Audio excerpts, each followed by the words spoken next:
ഛത്തീസ്ഗഡിന്റെ ഹൃദയഭാഗത്തായുള്ള ഒരു നഗരം. ഇവിടുത്തെ അസാധാരണമായ ഗതാഗത പാരമ്പര്യം കൊണ്ട് വ്യത്യസ്തമാണ്. കൽക്കരി ഖനികൾക്ക് പേരുകേട്ട ചിർമിരിയെക്കുറിച്ചാണ് പറഞ്ഞു വരുന്നത്. ഇവിടെ യാത്ര ചെയ്യാൻ ഓട്ടോറിക്ഷയോ ടാക്സിയോ ഒന്നുമില്ല. ഇതിനു പകരം ആളുകൾ സഞ്ചരിക്കുക വളരെ അപൂർവമായ ഒരു രീതിയിലൂടെയാണ്. മറ്റൊന്നുമല്ല, സൗജന്യ യാത്രയായ ജനപ്രീതി നേടിയ ലിഫ്റ്റ് സമ്പ്രദായത്തിലൂടെ. പ്രദേശത്തിന്റെ ഭൂമിശാസ്ത്രപരമായ പ്രത്യേകത മൂലം ഇവിടെ പൊതുഗതാഗത സംവിധാനങ്ങൾ ഒന്നും സജ്ജീകരിക്കാൻ അധികൃതർക്ക് ഇനിയും സാധിച്ചിട്ടില്ല. കുന്നും പ്രദേശമാണെന്ന് മാത്രമല്ല, 8 വ്യത്യസ്തമായ ഹിൽ ടോപ്പ് സോണാണ് ഇവിടം. MCB ജില്ലയിലെ മുനിസിപ്പൽ കോർപ്പറേഷൻ പ്രദേശമായ ഇവിടെ ഓട്ടോറിക്ഷ ടാക്സി സേവനങ്ങൾ നടപ്പാക്കാൻ ശ്രമിച്ചിട്ടുണ്ടെങ്കിലും എല്ലാം പരാജയപ്പെട്ടു. ഇന്നും ആരെങ്കിലും റോഡ് സൈഡിൽ കാത്തു നിൽക്കുന്നത് ശ്രദ്ധയിൽപ്പെട്ടാൽ മോട്ടോർ സൈക്കിൾ യാത്രികർക്കോ അല്ലെങ്കിൽ കാർ യാത്രികരോ അവർക്ക് ലിഫ്റ്റ് കൊടുക്കും.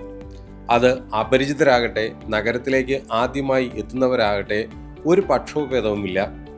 ഇപ്പോൾ ഈ രീതി നഗരത്തിന്റെ സംസ്കാരത്തിന്റെ ഭാഗമായി മാറിയിരിക്കുകയാണ്.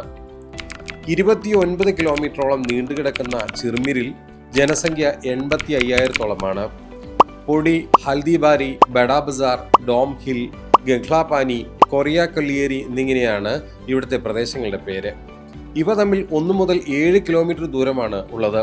കുത്തനെയുള്ള വഴികളും വനങ്ങൾ നിറഞ്ഞ പ്രദേശങ്ങളുമാണ് ഇവിടെയുള്ളത്. ഇവിടെ ഓട്ടോറിക്ഷ ഓടിക്കുക സാധ്യമല്ല. ജീപ്പുകളാണ് സ്വകാര്യ ഗതാഗതത്തിന് ഏറ്റവും മികച്ച ഓപ്ഷൻ. മധ്യപ്രദേശ് വിഭജിക്കുന്നതിന് മുമ്പ് ഇവിടെ ഖനിത്തൊഴിലാളികൾ ഉപയോഗിച്ചിരുന്ന സ്കൂട്ടറുകൾ മാത്രമാണ് ഉണ്ടായിരുന്നത്. പിന്നീട് ഇവിടെ ലിഫ്റ്റ് കൊടുക്കുന്നതും ലിഫ്റ്റ് ചോദിക്കുന്നതുമൊക്കെ ഒരു രീതിയായി മാറിയെന്ന് പ്രദേശവാസികൾ പറയുന്നു.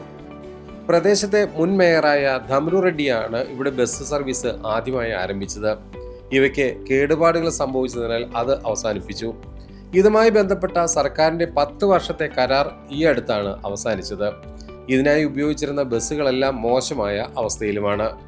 പ്രദേശവാസികൾക്ക് ഈ രീതി വലിയ പ്രശ്നമില്ലെങ്കിലും ഇവിടെ എത്തുന്ന സഞ്ചാരികളും ആദ്യമായി എത്തുന്ന ആളുകളുമെല്ലാം പൊതുഗതാഗതം ഇല്ലാത്തതിനാൽ ചിലപ്പോഴെങ്കിലും ബുദ്ധിമുട്ടാറുണ്ട് എന്ന് പ്രദേശവാസികൾ തന്നെ പറയുന്നുണ്ട്. ഇത്തരത്തിലുള്ള ഒരു വിചിത്രമായ നഗരം കാണാൻ നിങ്ങളും ആഗ്രഹിക്കില്ലേ?